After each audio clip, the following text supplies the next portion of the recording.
Hello students, मैं Ashutosh Patidar Gurukul agree academy Ujjain के online platform पर सभी स्टूडेंट्स का वेलकम करता हूं। जिस भी स्टूडेंट्स को एमपीपीएटी के थ्रू बीएससी एग्रीकल्चर में अपना करियर बनाना चाहते हैं और जो एग्रीकल्चर ग्रुप से एमपीपीएटी की एग्ज़ाम की तैयारी कर रहे हैं, तो सबसे पहले उन्हें यह सिलेबस देखना बहुत ज़रूरी होता है। यह वीडियो मैं आपके लिए हिंदी और इंग्लिश दोनों लैंग्वेज में लेके आया हूं। तो चलिए हम लोग बात करते हैं एमपीपीएटी के कंप्लीट सिलेबस के बारे में। सबसे पहले जिस भी स्टूडेंट्स को एमपीपीएटी एग्रीकल्चर ग्रुप से देना चाहते हैं, तो सबसे पहले उन्हें समझना होगा कि एग्जाम का पैटर्न क्या होता है, एग्जाम में कितने मार्क्स के कितने सब्जेक्ट होते हैं। तो हम लोग बात करते हैं। सबसे पहला हमारा सब्जेक्ट होता है क्रॉप प्रोडक्शन, फसल उत्पादन, जो आपकी एग्जाम में 50 मार्क्स का आता है। सेकेंड आपका है animal husbandry and poultry farming, जिसे पशुपालन और मुर्गी पालन कहा जाता है। यह भी आपकी एग्जाम में 50 नंबर का ही आता है। तो आप समझ सकते हैं कि आपकी एग्जाम में सबसे ज्यादा जो वेटेज होता है वो 100 मार्क्स का एग्रीकल्चर ग्रुप का होता है। और AG1 जो होता है वो फिजिक्स, केमिस्ट्री, मैथ्स और बायोलॉजी, जो 25 मार्क्स के ही होते हैं। और 100 मार्क्स का आपका AG1 का पेपर बनता है। और एग्रीकल्चर का पेपर जो AG2 और 3 होता है, उससे आपका 100 मार्क्स का पेपर बनता है। तो इस तरह आपकी एग्जाम का जो पैटर्न होता है वो 200 मार्क्स के एग्जाम में क्वेश्चंस पूछे जाते हैं। तो आइए हम लोग सिलेबस के बारे में बात करते हैं। सबसे पहले जो पहला आपका सब्जेक्ट होता है क्रॉप प्रोडक्शन एंड हॉर्टिकल्चर, फसल उत्पादन और उद्यान शास्त्र। सबसे पहली यूनिट जो होती है introduction of agriculture and crop production, जिसमें एग्रीकल्चर की जनरल फंडामेंटल इंफॉर्मेशन या जनरल इंफॉर्मेशन पूछी जाती है। इसके बारे में इंपॉर्टेंस ऑफ क्रॉप प्रोडक्शन इस नेशनल इकोनॉमी, डिफरेंट ब्रांचेस जो एग्रीकल्चर के अलग अलग ब्रांचेस होती है उनके बारे में हमें पढ़ना पड़ता है। टाइप्स ऑफ फार्मिंग क्या होती है, सिस्टम ऑफ फार्मिंग क्या होती है, क्रॉपिंग स्कीम क्या होती है, क्रॉप रोटेशन, इनके प्रिंसिपल्स, इनके इंपॉर्टेंस। देन अलग अलग टाइप्स में आपके mixed farming, intercropping, relay cropping, dry farming and cooperative farming. तो जनरल एग्रीकल्चर का जो बेसिक सिलेबस होता है, जो इंट्रोडक्शन कराता है आपसे एग्रीकल्चर का, वो पहली यूनिट आपकी कवर करती है। हम सेकेंड यूनिट की बात करते हैं टिलेज, भूपरिष्करण, ऑब्जेक्टिव ऑफ टिलेज। जनरली इसमें टिलेज की definition, importance, tillage operations, types of tillage, primary tillage, secondary tillage और अलग अलग टाइप्स की जो डिफरेंट प्रैक्टिसेस होती है, ploughing, levelling, harrowing, इंटरकल्टिवेशंस।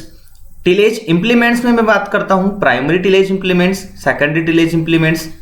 Example country plough, जिसको देसी प्लाउ भी बोला जाता है, mouldboard plough, MB plough, harrow, cultivators, threshers, winnowers, seed drills and tractor drawn implements. तो इस तरह से जो फार्म मैकेनाइजेशन से रिलेटेड जो सिलेबस में आपका कवर होता है वो सेकेंड यूनिट टिलेज कवर करती है।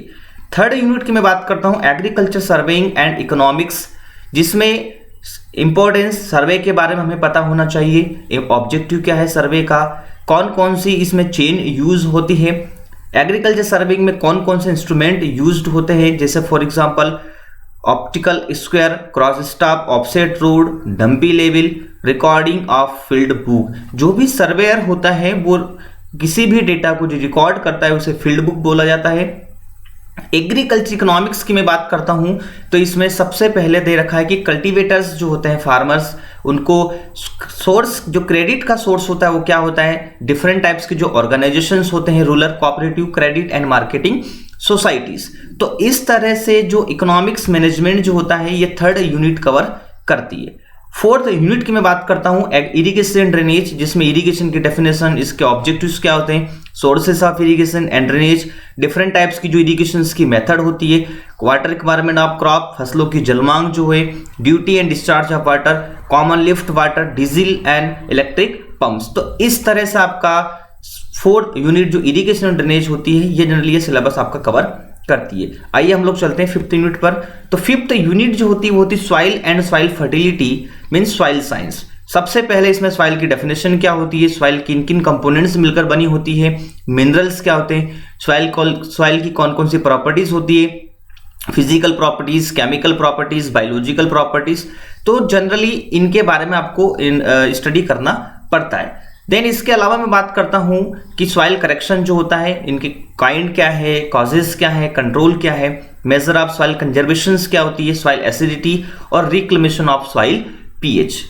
6 यूनिट की मैं बात करता हूं, मैन्यूर एंड फर्टिलाइजर। तो essential element for plant growth, कौन कौन से न्यूट्रिएंट्स ऐसे न्यूट्रिएंट्स होते हैं जो पौधों की वृद्धि और विकास को आगे बढ़ाते हैं।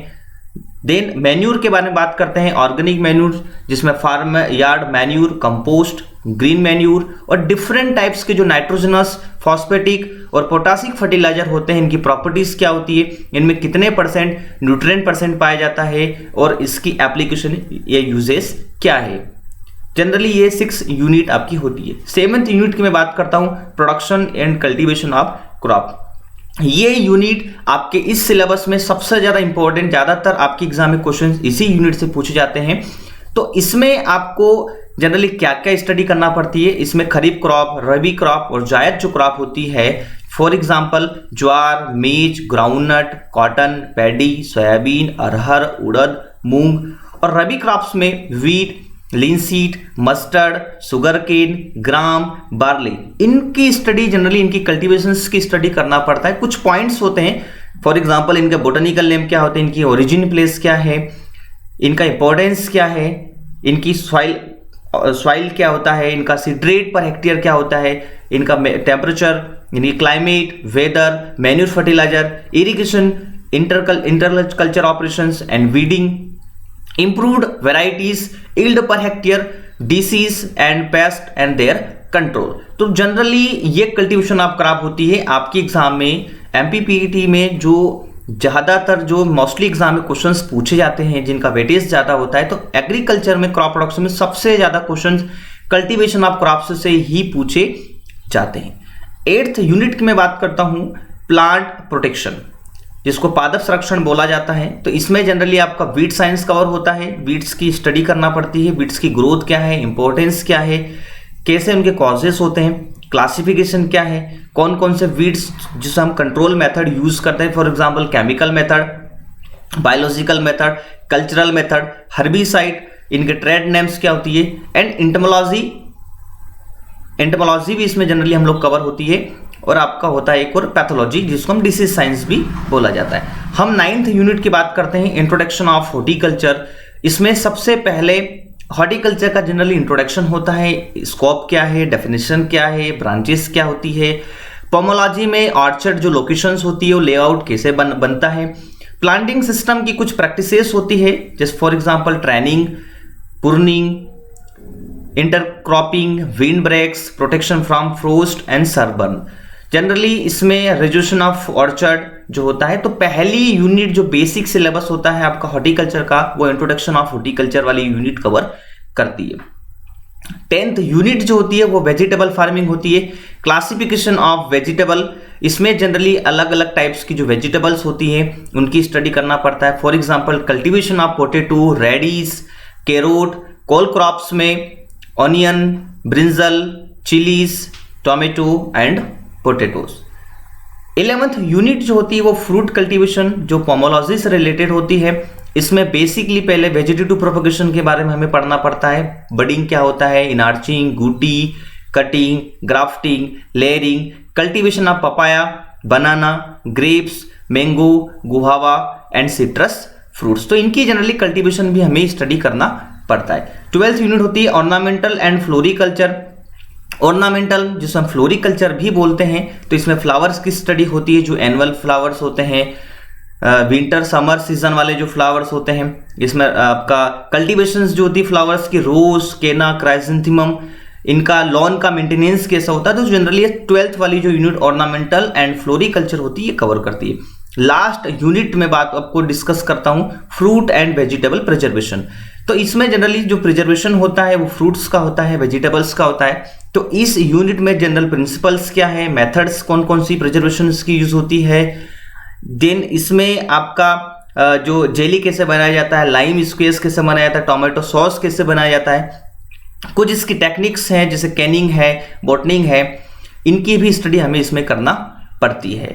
Washing, blanching, piling of fruits and vegetables, trading of fruits for Canning. तो इस तरह से आपका पहला जो सब्जेक्ट है क्रॉप प्रोडक्शन और हॉर्टिकल्चर जिसे फसल उत्पादन और उद्यान शास्त्र कहा जाता है। तो जनरली ये आपका एग्रीकल्चर का सिलेबस होता है। एग्रीकल्चर AG 2 कंप्लीट हो चुका है। आइए हम लोग AG 3 पे बात करते हैं। सेकंड आपका सिलेबस होता है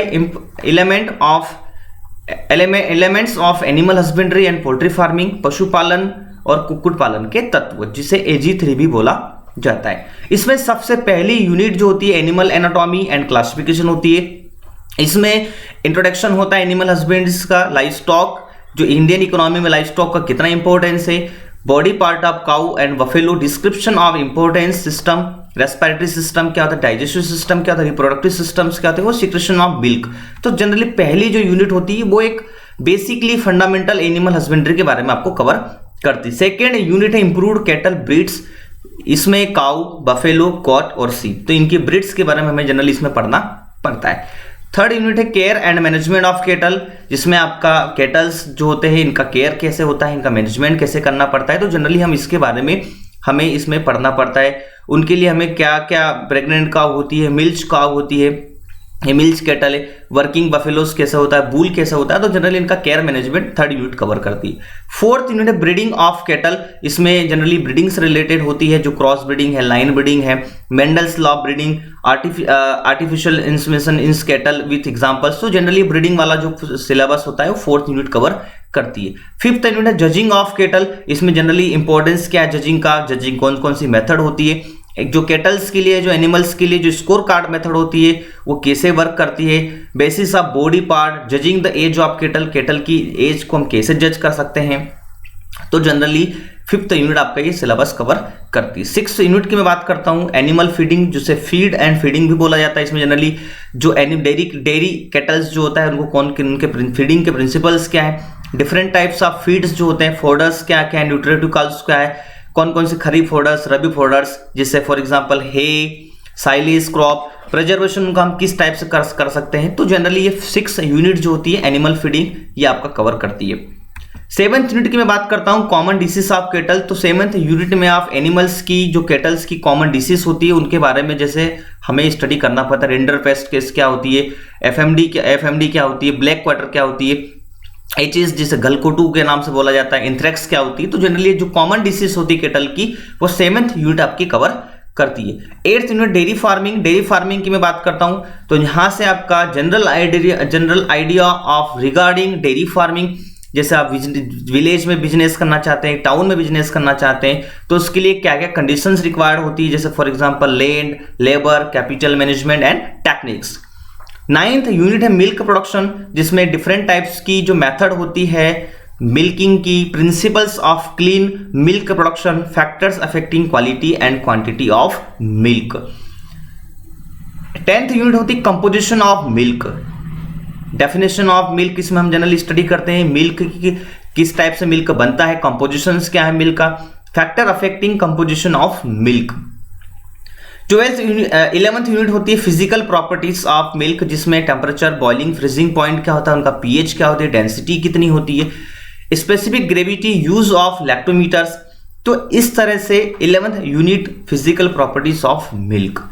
12th यूनिट होती है डेयरी एप्लियंस में बात करते हैं तो इनका कंस्ट्रक्शंस क्या होता है, बटर चर्नर, जितने भी इंप्लीमेंट्स, इंस्ट्रूमेंट्स एंड इंप्लीमेंट्स होते हैं, जैसे क्रीम सेपरेटर, वो कैसे वर्क करता है, उसके कौन कौन से पार्ट होते हैं। तो 12th यूनिट में हम लोग ये स्टडी करते हैं। 13th यूनिट होते हैं मिल्क प्रोडक्ट, जिसमें मिल्क के कौन कौन से प्रोडक्ट होते हैं, चीज़ है, क्रीम है, रबड़ी है, दही है, बटर है, घी है। तो इस तरह से मिल्क पाउडर कैसे बनाया, तो उसमें कौन कौन सा कंपोजिशंस होता है, तो ये 13 यूनिट कवर करती है। 1/4 यूनिट की मैं बात करता हूँ पोल्ट्री फार्मिंग, जिसे मुर्गी पालन भी बोला जाता है। इसका इंट्रोडक्शन क्या होता है, स्कोप क्या है, limitation of poultry farming, importance, breeds of poultry for egg, meat, hatching of eggs and the use of incubators. 15 unit है आपकी housing and ration for poultry birds. जो पोल्ट्री बर्ड्स होती है उनके लिए हाउसिंग कैसा होना चाहिए, उनका रेशन कैसा होना चाहिए, तो इसके बारे में हमने जनरली ये यूनिट कवर करती है। और लास्ट यूनिट है आपकी डिसीज ऑफ पोल्ट्री, जिसमें जनरली जो पोल्ट्री की डिसीज होती है, जैसे फॉर एग्जांपल रानी की डिसीज, कॉक्सिडियोसिस, फाउल पॉक्स, जनरली ये डिसीज आपकी 16 यूनिट कवर करती है। तो इस तरह से डियर स्टूडेंट्स, इस तरह से आपका सिलेबस एनिमल हस्बेंड्री का भी कवर होता है। तो आप समझ सकते हैं कि एमपीपीईटी का 50% जो सिलेबस होता है वो एग्रीकल्चर कवर करता है, AG2 और AG3। तो हमने 100 मार्क्स का एग्रीकल्चर का सिलेबस जनरली देख चुके हैं। अब हम आगे बात करते हैं AG1 में। सबसे पहला है एग्रीकल्चर मैथमेटिक्स। चूंकि आपके एग्जाम में 25 मार्क्स का ही क्वेश्चन पूछे जाते हैं, तो सबसे पहले इसका बेसिक छोटा सिलेबस भी होता है जिसमें 5 यूनिट होती है। पहली यूनिट है आपकी AP arithmetic progression, second unit है जीपी ज्योमेट्रिक प्रोग्रेशंस, थर्ड है लॉगरिथम्स, फोर्थ है ट्रिग्नोमेट्री और फिफ्थ है आपकी स्टेट। तो ज्यादा मैं इसके अंदर डिस्कस नहीं करूंगा क्योंकि बेसिक छोटा सिलेबस है, आप इसको देख सकते हो। नेक्स्ट सिलेबस की मैं बात करता हूं एग्रीकल्चर बायोलॉजी। एग्रीकल्चर बायोलॉजी में ये भी 25 मार्क्स का ही क्वेश्चन पूछा जाता है जो AG1 का पार्ट है। फर्स्ट यूनिट होती है सेल बायोलॉजी, इसमें सेल की structure, cell division, chromosome, cell division के बारे में हम लोग जनरली स्टडी करते हैं। सेकेंड यूनिट है प्लांट फिजियोलॉजी। प्लांट फिजियोलॉजी में रेस्पिरेशन, टाइप्स क्या है इसके, फंक्शंस क्या है, फोटोसिंथेसिस क्या होता है, ट्रांसपिरेशंस क्या होती है, प्लांट ग्रोथ डेवलपमेंट किस टाइप से जनरली होता है। तो ये सेकेंड यूनिट हमें इसमें स्टडी करना पड़ता है। थर्ड यूनिट है प्लांट एनाटॉमी, रूट स्ट्रक्चर क्या होता है, फंक्शंस, स्टेम और लीफ स्ट्रक्चर। तो प्लांट एनाटॉमी में 3 पार्ट पढ़ना पड़ता है, रूट, स्टेम एंड लीव्स के बारे में हमें, स्ट्रक्चर कैसे होते हैं, फंक्शंस कैसे होते हैं। फोर्थ यूनिट है प्लांट किंगडम। प्लांट किंगडम में क्लासिफिकेशंस प्लांट का क्या है, डिफरेंट टाइप्स की जो क्लासिफिकेशंस के प्लांट जो आउटलाइन होती है, study of following families, compositae family, leguminosae family, cucurbitaceae family, solanaceae family, malvaceae, cruciferae and gramineae. तो इस तरह से प्लांट किंगडम में हम जनरली प्लांट्स की फैमिलीज के बारे में स्टडी करते हैं। फिफ्थ यूनिट है plant breeding and genetics. Plant breeding genetics में प्लांट की जो ब्रीडिंग होती है, जेनेटिक्स क्या होती है, definition of genetics, plant breeding and role of genetics in plant breeding, principles of inheritance, self and cross pollinated crop, methods of breeding field crops. ये fifth unit आपकी कवर करती है। सिक्स्थ यूनिट होती है animal kingdom. Animal kingdom में जो animal की kingdoms होती है, जैसे एंटोमोलॉजी भी बोला जाता है, classification of animal kingdom, useful and harmful insect of agriculture, example silkworm, honey bee, lac insect, termites, grasshoppers, grass caterpillars. इनकी एनाटॉमी क्या होती है, इनकी फिजियोलॉजी क्या होती है, इनकी इंटरनल एनाटॉमी किस टाइप से होती है, अर्थवॉर्म की, अर्थवॉर्म, ग्रासहॉपर और कॉकरेज की। किस रिगार्डिंग हम लोग स्टडी करते हैं, तो digestive system, respiratory system and reproductive system. Seventh unit की मैं बात करता हूं, तो इस तरह से बायोलॉजी का आपका सिलेबस ये कंप्लीट होता है। एग्रीकल्चर फिजिक्स की मैं बात करता हूं। एग्रीकल्चर फिजिक्स में आपका ये भी 25 मार्क्स के आपकी एग्जाम में क्वेश्चन पूछता है। पहला यूनिट है ग्रेविटेशन। ग्रेविटेशन में ग्रेविटेशन एंड ग्रेविटी, जनरली इसमें relation between capital G and small G, generally जो लॉ ऑफ ग्रेविटेशन होते हैं उनकी हम लोग स्टडी करते हैं। सेकेंड यूनिट होती है मशीन। मशीन के बारे में जनरली इसमें स्टडी करना पड़ता है। अब मैं ज़्यादा डिटेल्स में आपको नहीं समझाऊंगा क्योंकि मुझे पता है कि ये वीडियो बहुत लॉन्ग हो जाएगा, इसलिए आप थर्ड यूनिट में फ्रिक्शन देख सकते हैं। फोर्थ यूनिट में आप थर्मोमेट्री एंड हीट के बारे में जनरली हम लोग देखते हैं, जो यूनिट हीट की क्या होती है, स्पेसिफिक हीट की क्या होती है। फिफ्थ यूनिट है ट्रांसमिशन ऑफ हीट, जो मेथड होती है कंडक्शंस, कन्वेक्शंस एंड रेडिएशन, उनके बारे में क्या इसमें आपका दे रखा है। Law of cooling simple idea, इस कैसे ये वर्क करता है। सिक्स यूनिट है atmospheric pressure and pumps. Generally इसमें जो प्रेशर्स होते हैं, पंप्स होते हैं, वैक्यूम पंप्स कौन से, साइफोन पंप्स जो होते हैं उनके वो मैनोमीटर कैसे वर्क करता है, तो जनरली इसके बारे में 6 यूनिट कवर होती है। सेवेंथ यूनिट है आपकी मैग्नेटिज्म, चुंबकत्व, जिसमें मैग्नेट के बारे में जनरली हम लोग स्टडी करते हैं, वो मूवमेंट कैसे करती है। एट्थ यूनिट की मैं बात करता हूँ रे ऑप्टिक्स एंड लाइट की बात करें। लाइट में आपका रे ऑप्टिक्स में जो लाइट 1 और लाइट 2 जो होता है, जनरली इसमें shadow, rectangular propagation of light क्या होता है, प्रिज्म कैसे होता है, डिस्पर्सन ऑफ लाइट के बारे में हम लोग जनरली स्टडी करते हैं। कौन कौन से ऑप्टिकल इंस्ट्रूमेंट्स होते हैं इनके बारे में जनरली हम लोग स्टडी करना पड़ता है। Microscope, compound microscope, simple microscope. Ninth unit होती है electricity, electric charge, electric potential के बारे में स्टडी करना पड़ता है। जो इलेक्ट्रिसिटी से रिलेटेड जितना भी स्टडी मटेरियल होता है जनरली हम लोग इसकी स्टडी करते हैं। 10th unit electrical capacity and semi conductor, जो कैपेसिटर्स होते हैं, जो कंडक्टर्स होते हैं, उनके प्रिंसिपल्स क्या है, उनकी जनरल इसमें उनकी यूनिट क्या है, इनके बारे में स्टडी करना पड़ता है। 11th है Ohm's law and combination of resistance, जो रेसिस्टेंस होते हैं, ग्रुपिंग ऑफ रेसिस्टेंस, उनके बारे में स्टडी करना पड़ता है। 12th है हीटिंग इफेक्ट ऑफ करंट, जो करंट होती है, elementary idea of heating effect of current, Joule जो लॉ होता है उसका डिटर्मिनेशन कैसा होता है, क्लोरोमीटर कैसे काम वर्क करता है, तो electric power and energy. 13 unit होती है काइनेटिक थ्योरी ऑफ गैसेस, जो इनके जो प्रिंसिपल्स होते हैं, जो floating body densities and relative densities, determination of RD by hydrometers. और 14 यूनिट आपकी अदर्स, जो बेसिकली कुछ सिलेबस रह जाता है तो आपका अदर्स में कवर हो जाता है। देन हम लोग बात करते हैं आपका AG1 में एग्रीकल्चर केमिस्ट्री, इसके भी आपके एग्जाम में 25 मार्क्स के ही क्वेश्चन पूछे जाते हैं। पहली यूनिट है एटॉमिक स्ट्रक्चर, जिसमें बोहर्स एटॉमिक मॉडल क्या होता है, distribution of electrons according to Bohr rules क्या होती है, रेडियो एक्टिविटी कैसे होती है। तो जनरली इनके बारे में पहली जो जनरल केमिस्ट्री होती है, फंडामेंटल केमिस्ट्री होती है, वो इस पहली यूनिट में कवर होती है।